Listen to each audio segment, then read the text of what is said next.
In 1948, 3 years after the end of World War II, Berlin, once a great city of the world, was now in ruins. The war claimed homes, lives, and hope. Food and supplies were scarce. Disease was rampant. Power and fuel shortages left few available transportation services. Miss Traute Grier was a teenager during the war. She tells us her vivid memories about that time. Also, ehrlich zu sein, es kann sich keiner vorstellen heute, wie es damals war. Es war furchtbar. Meine Mutter zum Beispiel, wenn bei uns es Licht gab, ist die nachts aufgestanden, hat gekocht, das bisschen, was wir an Ration hatten. Einen Tag gab es Kartoffeln mit Suppe, den nächsten Tag gab es Suppe mit Kartoffeln. Also wir mussten sehen, wie wir es hinkriegten. Ich hatte eine Schulfreundin, die ist in den Garten gegangen und hat das Gras abgeschnitten und hat versucht, das Gras heiß zu machen und dazu essen. Manche haben förmlich den Dreck, die Scheiße von der Straße gegessen, um nur satt zu werden. Berlin was divided into 4 sectors under the governance of the United States, England, France, and the Soviet Union. Berlin itself was within East Germany, an island in the middle of the Soviet-controlled territory. On June 24, 1948, the Soviets attempted to take control of all Berlin. Their brutal strategy was to blockade all road and rail access to the western sectors, thereby denying food, medical supplies, and heating coal to the people. The Soviets were convinced that in a few weeks, Western residents and officials would give in to Soviet control in exchange for reopening rail and road access. In response, the Western Allies created a daunting and seemingly impossible plan which they believed would be a mission possible.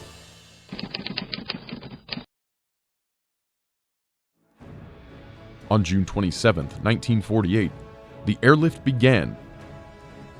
To keep the 2 million residents of Berlin fed, the Allies did airlift tons of food, coal, and gasoline. One of the American pilots who flew in the Berlin Airlift was this unassuming and balding 28-year-old man from Utah named Gail Halvorsen. After arriving in Germany, Halvorsen commanded his first supply flight into Berlin's Tempelhof Airport in September 1948. They flew the relatively new Douglas C-54 Skymaster, a big 4-engine propeller-driven aircraft that would carry 4 times more than the older Douglas C-47. Well, there were many flights in Berlin. Each one of them was enough to keep you awake. Airplanes, one after another, every 3 minutes, going across the border over East Germany and into West Berlin. What was your most memorable flight into Berlin during the airlift? I guess the one most memorable is one of my engines caught on fire with a full load of coal. And I had enough power in 3 to keep alive and went into Berlin on 3 engines and in weather, made a weather instrument approach, got it on the ground okay. And so I trust that old airplane. I had 4 engines. I'd lose one, I could fly on another one a little while anyway, even with a load on. So I felt real comfortable in that C-54 Douglas Skymaster. Behind me is the mighty Douglas C-54 aircraft. This is the exact same type of aircraft that Colonel Gail Halvorsen flew into Berlin delivering supplies to the beleaguered citizens. The C-54 could carry up to 20 tons of materials, and 225,000 takeoffs and landings occurred during the 9 months of the Berlin Airlift. Then, a small gesture of goodwill was the start of something that would thrust Halvorsen and the Berlin Airlift onto the front pages of newspapers throughout America.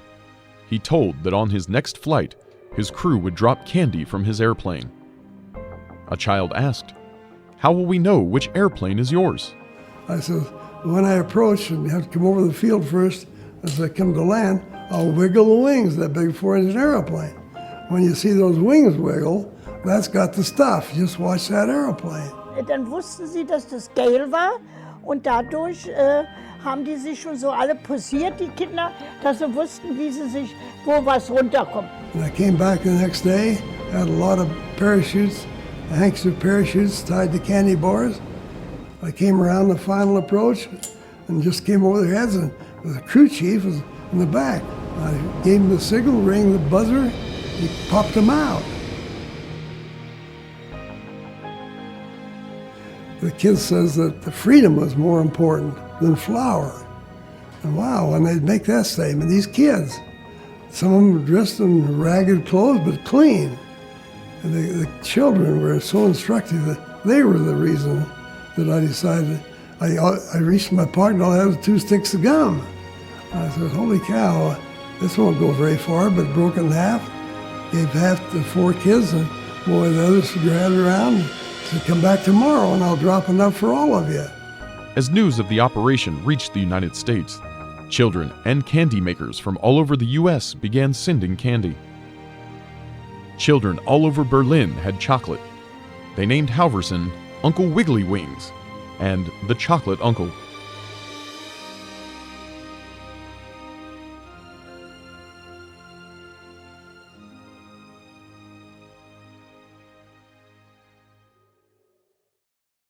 Today, Gail Halvorsen lives as a retired Air Force colonel in his home state of Utah. In May 2019, Tunison Foundation Executive Director Jon Helminiak traveled to see him and extended a very important invitation. The Tunison Foundation, a nonprofit organization, owns and operates a World War II C-47 aircraft that still carries her wartime name, Placid Lassie. This is an original World War II aircraft. Its name, Placid Lassie, was given to it by its original World War II wartime crew. They named it Placid Lassie because in the morning, when they warmed her up, her engines always ran very, very smoothly. She also never gave them any problems. She was really a very placid lassie. Helminiak asked the colonel if he would consider being an honorary crew member aboard Placid Lassie during the 70th anniversary events in Germany, held in June 2019. With a firm handshake, Colonel Gail Halvorsen, the man who brought international acclaim to the Berlin Airlift, agreed to join the Tunison Foundation to fly to Germany. In May 2019, Placid Lassie and her crew from the Tunison Foundation flew thousands of miles from the United States, including a dangerous overwater crossing above the cold North Atlantic Ocean, to reach Europe. The fuel for each aircraft was generously provided by Total Fuels of Germany. On June 9, 2019, 70 years after the end of the airlift, Placid Lassie arrived at the U.S. Army Airbase in Wiesbaden, where an estimated 60,000 people were waiting. After touchdown, the C-47 was given a water cannon salute. Colonel Halvorsen disembarked to a hero's welcome.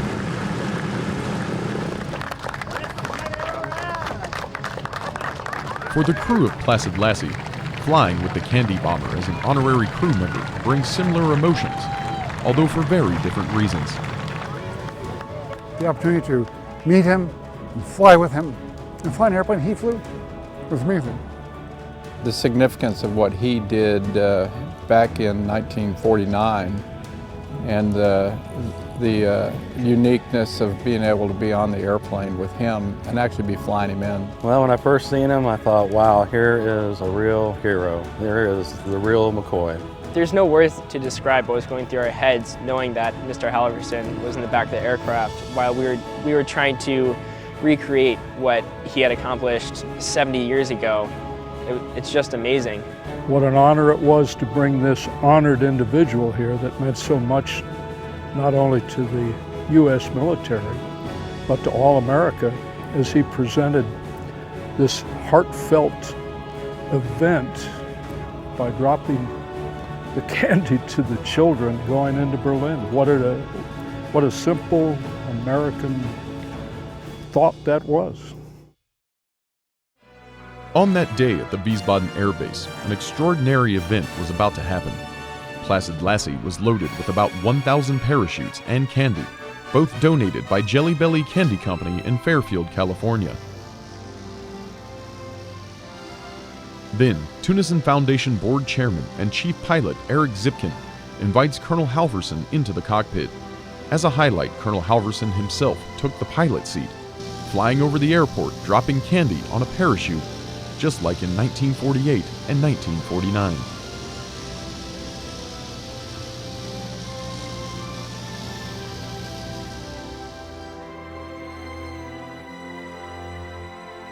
Just like old times, and the kids, they chased those parachutes like they were gold.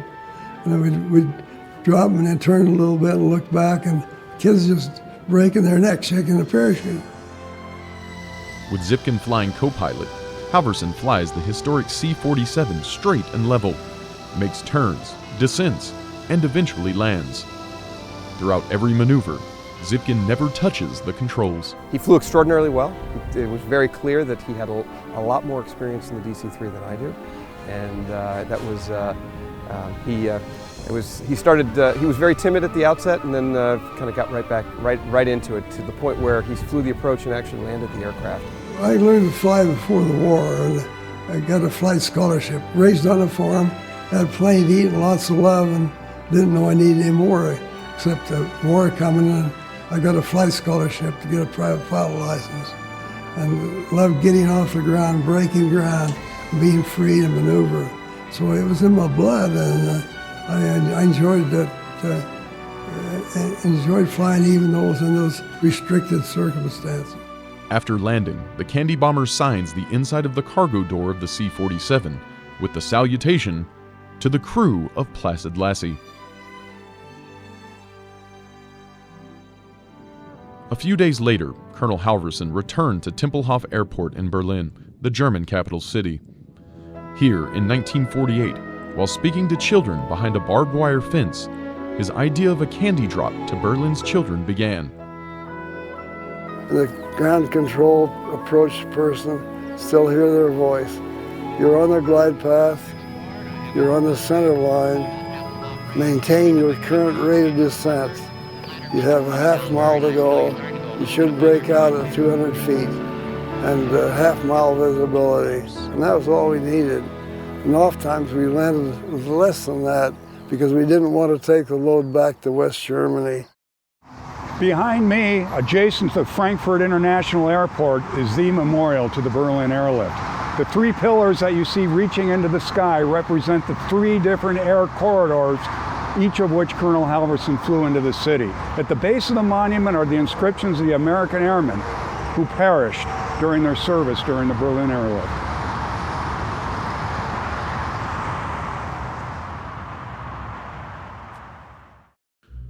Colonel Halvorsen awaits the commemorative Tempelhof Airport flyover of 25 C-47 aircraft from the USA and Europe, led by the Tunison Foundation's Placid Lassie.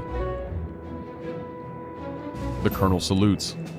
It's an emotional moment for the candy bomber, who also served as commander of Tempelhof in the 1970s. I dedicated some of my life to seeing that the people got their food to eat, and that means a lot to me. Never forget it. Berlin ist meine zweite Heimat. Yeah. Thank you. Thank you for all. Thank you. Thank you very much. For all what you have to It was my pleasure. The children were so good. One of my favorite experiences is when my father meets people who were children or who are children of those who were living in Berlin at the time of the airlift. I love to look in their faces because they look at him with such adoring eyes and such love that it is very moving to me to see that, how much that meant to them, doing something for the children, and how much that simple act meant to so many of them. And it was just a very impressive experience, being able to be on this airplane. And we were able to do the candy drop, and that is always really a joy, which represents freedom, hope, and friendship between the Germans and the Americans, and just kindness around the world.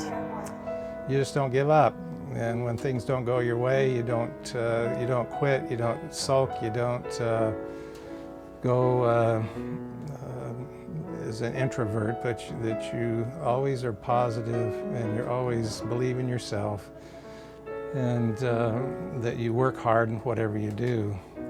And I think that was one of the lessons that I learned, was perseverance and just never giving up. Es war tremendous, es war, was noch nie in der Welt passiert war, dass man so 2 Millionen Berliner füttern mussten mit den Flugzeugen, die quasi alle 2 Minuten landeten.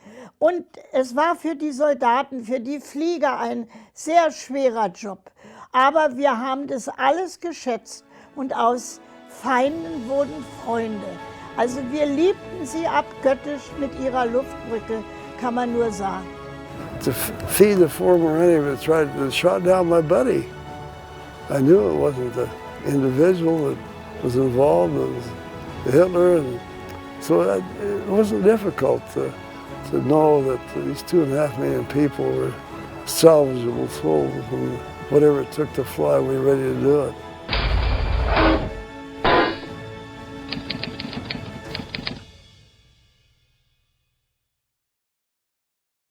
For his part, Gail Halvorsen was given many awards, including the Congressional Gold Medal, the highest award that the United States government can present to a civilian. And well, of course, the Bundesverdienstkreuz from the Germans, and that's what I'm wearing now. This Red Cross is the Bundesverdienstkreuz, the German Service Cross to the Order of Merit, given to me by the President of West Germany during the airlift for dropping parachutes to the kids in West Berlin that had no chocolate. The Berlin Airlift was one of the greatest logistical feats in modern history, and an undertaking of humanitarian relief on a scale we have not seen since. The operation's success stunned the Soviets, who had refused to believe it could make a difference.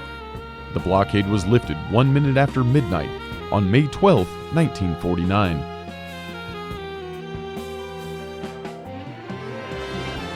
In today's dollars, the Berlin Airlift cost approximately $4 billion. It also claimed the lives of 39 British and 31 American airmen. But it also saved thousands of lives.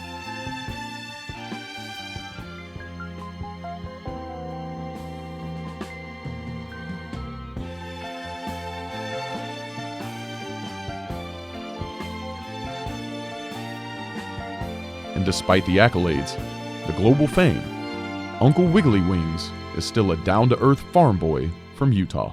Let's sing together again. I want to sing one of your favorite songs, Shenandoah, which you sang in the beet fields. Okay. All right, so we're going to start off. Oh, Shenandoah, I love your daughter, far across the old Missouri. Oh, Shenandoah, oh, Shenandoah, I love your daughter. And that's all I remember.